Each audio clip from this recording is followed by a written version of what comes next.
Welcome friends. তোমরা অনেকেই জানতে চেয়েছিলে কি আমি অ্যাকচুয়াল কী কাজ করি।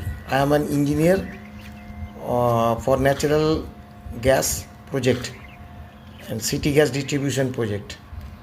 এই দেখো এখানে এইচপিসিএলের প্লান্টে নিয়ে এলাম, যদিও জায়গাটা কিন্তু পুরো প্রভিহিটেড, তাও আমি চেষ্টা করছি তোমাদের কিছুটা দেখানোর।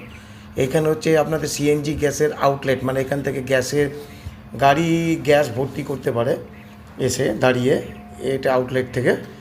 আর এইটা হচ্ছে এখান থেকে মানে বাইরে যে সমস্ত গ্যাসের আউট স্টেশনগুলো আছে ওখান থেকে রিফিলিং হয়। এখানে হচ্ছে এইখানে এইরকম টাইপের কিছু বাংকার আছে।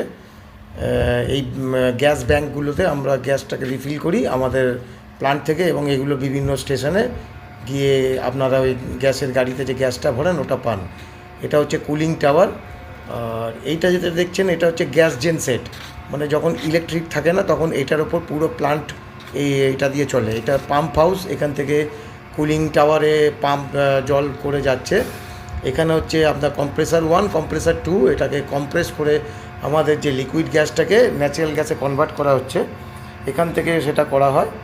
এবং এখানে যেটা দেখছেন এখানেও একটা গ্যাস ব্যাঙ্ক রয়েছে, এখানে গ্যাসটা স্টোর করছে এবং এটা আন্ডারগ্রাউন্ড পাইপলাইন থ্রু আউটলেটের ওখানে চলে যাচ্ছে।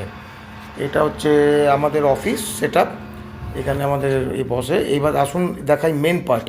এখানে যে দেখছেন দুটো বড় বড় সিলিন্ডারের মতো লাগানো আছে, এখানে মেন গ্যাসটা, লিকুইড গ্যাসটা স্টোরেজ হয় এবং ওখানে বিভিন্ন রকম মতলব বিভিন্ন রকম টেকনোলজি দিয়ে এটাকে করা হয়। এই দেখুন লিকুইড গ্যাসের একটা এসছে, ট্যাঙ্কার এসছে, এটা আনলোড হবে ওই ট্যাঙ্কারে এবং তারপরে বিভিন্ন রকমভাবে প্রসেস করে ওই